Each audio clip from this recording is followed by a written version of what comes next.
ప్రపంచానికి మిమ్మల్ని అనుసంధానం చేసే బాధ్యత నాది. ఇంట్లో బోరు కొడితే ఇక్కడే ఆఫీసు కట్టి ఆఫీసుపై పనిచేసే విధంగా అన్ని విధాల ఏర్పాట్లు చేస్తాం. స్కిల్ డెవలప్మెంట్ చేస్తాం.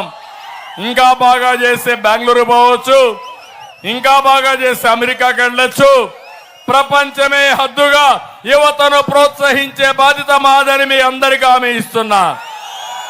ఉద్యోగం వచ్చే వరకు 3,000 రూపాయలు మీకందరికీ నిరుద్యోగ భృతి ఇస్తాం. ప్రతి ఒక్క ఇంటికి మంచినీరు ఇస్తాం. బీసీలకు రక్షణ చట్టం తీసుకొస్తాం. పేదవాళ్ళని పేదరికం నుంచి పైకి తేవడానికి నేను కృషి చేస్తాను. మైనారిటీ సోదరులకు అందరికీ హామీ ఇస్తున్నా. మైనారిటీ డిక్లరేషన్ ఇచ్చి మైనారిటీ సోదరులను ఆదుకునే బాధ్యత తెలుగుదేశం పార్టీ తీసుకుంటాం. ఆంక్షలు లేకుండా ప్రతి నెల మొదటి తారీఖున మీ ఇంటి దగ్గరనే 4,000 రూపాయలు పింఛన్ ఇచ్చే విధానానికి శ్రీకారం చుడతాం. అంతేకాదు, ఒక నెల ఎక్కడన్నా బంధువుల ఇంటికి పోతే మళ్ళా వచ్చి ఆ డబ్బులు తీసుకునే ఏర్పాటుని 3 నెలల వరకు ఇస్తామని చెప్పి కూడా నేను మీకు తెలియజేస్తున్నా. బీసీలకు 50 ఏళ్లకి పింఛన్ ఇచ్చే ఏర్పాట్లు చేస్తాం.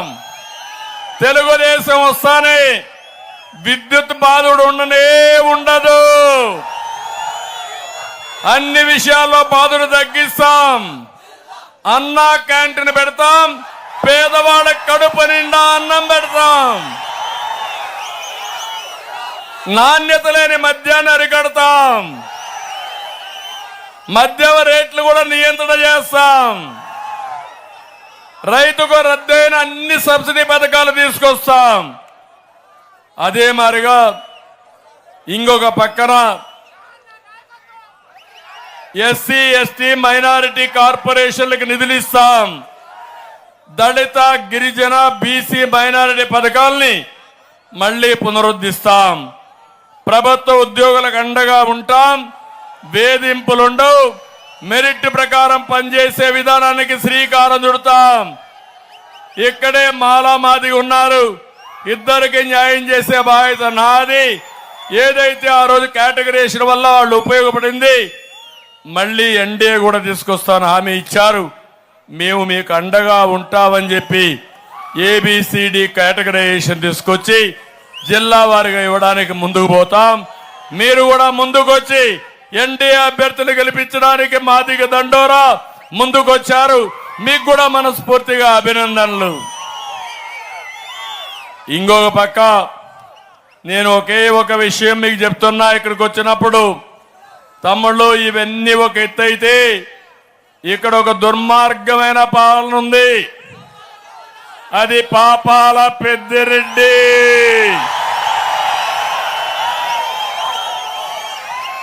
అన్నం తినడం ఎప్పుడో మానేశాడు. ఉదయం ఇసుకే, అల్పాహారం ఇతనికి, మధ్యాహ్న భోజనం మైన్స్ ఇతనికి, రాత్రి డిన్నర్ ఇరిగేషన్ ప్రాజెక్టులు ఇతనికి. ఏం తమ్ముళ్ళు, అర్థమైందా మీకని అడుగుతున్నా. ఇది వాస్తవనా కాదా అని మిమ్మల్ని అడుగుతున్నా.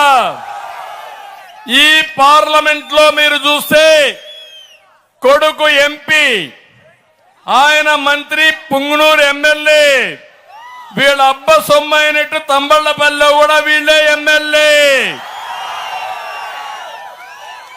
అంటే ఈ యొక్క అన్నమయ్య జిల్లా రాసిచ్చారా మీరంతా కలిసి పౌర పట్టర్ని? మీలో సమర్థులు లేరా? ఉన్నారు. కానీ మీరు రావాలంటే బయట రానియ్యరు. తమ్ముడు, నేనే ఇరిగేషన్ ప్రాజెక్టులు ఇక్కడికి వస్తే అవినీతిని ఎక్స్పోజ్ చేస్తే సుమారు మీరు ఒక విషయం గుర్తుపెట్టుకోవాలి. ఒక పక్క మంత్రి, ఎమ్మెల్యేలు, ఎంపీ వీళ్ళే, ఇంకో పక్క మీరు చూస్తే మొత్తం పనులు వీళ్ళకే, కాంట్రాక్టులు వీళ్ళే, అవినీతి వీళ్ళే. ఏ ఒక్క వ్యక్తి కూడా స్వతంత్రంగా ఒక్క గ్రెనైట్ ఫ్యాక్టరీ మీరు రన్ చేయగలిగారా అని మిమ్మల్ని అడుగుతున్నా. అన్ని కబ్జా చేశాడా లేదా అని మిమ్మల్ని అడుగుతున్నా. ఇసుక బెంగళూరుకు పంపిస్తున్నారా లేదా అని మిమ్మల్ని అడుగుతున్నా. అడిగితే దౌర్జన్యాలు చేశాడా లేదా అని మిమ్మల్ని అడుగుతున్నా. నేను వచ్చాను ఆ రోజు, అన్యాయం చేశావు, తప్పు చేశావు అని ఎక్స్పోజ్ చేశారు. అది ఏంటంటే అంద్రినీవా పైన డబ్బులు పెట్టి అంద్రినీవా పూర్తి చేయకుండా గండికోట నుంచి పేర్లగా ఇంకొక కెనాల్ దోవడానికి 6,000 కోట్ల రూపాయలతో ప్రాజెక్టు శాంక్షన్ చేసుకున్నాడు. ఎవరి డబ్బులు ఇది? ఎవరి డబ్బులు ఇది? మీ డబ్బులోనా కాదా? మీరు కట్టే పనులోనా కాదా? అదే మరి ఇక్కడ పుంగనూరులో పర్మిషన్లు కూడా లేకుండా ఎన్జిటికి క్లియరెన్స్ కానీ సెంట్రల్ వాటర్ కమిషన్ కానీ ఏమీ లేకుండా బలవంతంగా అక్కడ రైతులుంటే వాళ్ళకి అన్యాయం చేయాలని ప్రాజెక్టులు శాంక్షన్ చేసి ఉన్న పడంగా రాత్రే వాళ్ళని బయట పంపించడానికి ప్రయత్నం చేస్తే వాళ్ళు కోర్టును ఆశ్రయిస్తే ఎన్జిటి తప్పు చేశారని 100 కోట్ల రూపాయల ప్రభుత్వానికి ఫైన్ వేసింది. 25,000 కోట్ల రూపాయలు 25 కోట్ల రూపాయలు కట్టారు. నేను అడుగుతున్నా మిమ్మల్ని, ఉన్న పడంగా మీ ఇల్లు కూల్చేస్తే మీరు ఒప్పుకుంటారా తమ్ముళ్ళు అని మిమ్మల్ని అడుగుతున్నా. ఈ దేశంలో చట్టం ఉందా లేదా? ప్రజాస్వామ్య దేశం కాదా? ఏదైనా కానీ ప్రభుత్వ అవసరానికి భూమి కావాలన్నా ఇంకోటి కావాలన్నా మీకు నోటీస్ ఇవ్వాలన్నా లేదా? ఇవ్వకుండా దౌర్జన్యం చేసి ఆ దౌర్జన్యాలు వీళ్ళ అవినీతిని ఎక్స్పోజ్ చేస్తే నా మీదనే కేసు పెట్టారు అంగళ్ళలో. మీరు చూశారు కదా, చూశారా లేదా? పొంగనూరులో కేసులు పెట్టారు. ఎన్ని వందల మీద తిట్టారు చూసారా తమ్ముళ్ళు? నేను అది అనుకోనింటే వీళ్ళు బయట వచ్చేవాళ్ళ అని మిమ్మల్ని అడుగుతున్నా. ఈ మదనపల్లిలో మీకు రౌడీయిజం కావాలన్నా ప్రజాస్వామ్యం కావాలన్నా అని మిమ్మల్ని అడుగుతున్నా. రేపు మీ ఆస్తులకు రక్షణ ఉంటుందా అని మిమ్మల్ని అడుగుతున్నా. మీ భూములకు రక్షణ ఉంటుందా అని మిమ్మల్ని అడుగుతున్నా. నిన్ననే ఒంటిమిట్ట, నేను అక్కడ ఒంటిమిట్టలో రామాలయం ఉంటే తెలంగాణలో భద్రాచలం పొందిందని దానికి పేదలుగా రామాలయం తయారు చేశాం. ఎప్పుడో ఉండే పవిత్రమైన రామాలయాన్ని టీటీడీకి ఇచ్చి అడాప్ట్ చేయించాను. అన్ని గెస్ట్ హౌస్లు కట్టాం, అభివృద్ధి చేశాం. ఈరోజు మీరు చూస్తే ఎక్కడికక్కడ భూమి విలువ పెరిగింది. ఇక్కడే చేనేత కార్మికులు ఉన్నారు, పేదవాళ్ళు ఉన్నారు.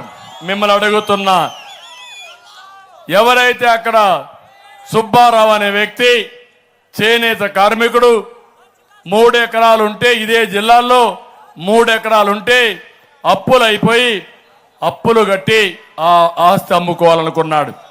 కానీ అతనికి తెలియకుండా ఆ ఆస్తిని రికార్డులో మార్చేశారు. అందరి దగ్గరికి వెళ్ళాడు, ఎవ్వరు కూడా పలకరించలేదు, ఎవ్వరు కూడా ఆదుకోలేదు. ఆ పరిస్థితిలో దిక్కు దోచక బతుకు మీద ఆశ నశించి నేనేమీ చేయలేనని రైలు కింద పడి చనిపోయాడు. రైలు కింద పడి చనిపోతే ఆ రోజే భార్య కూతురు ఇద్దరు కూడా బాధపడి మనం కూడా ఉండడం వేస్ట్ అని విషం దాగి చనిపోయారు. ముగ్గురు ఒకే ఇంట్లో బలవంతపు మరణం చేసుకున్నారంటే ఇది దుర్మార్గం అవునా కాదా తమ్ముళ్ళు అని మిమ్మల్ని అడుగుతున్నా.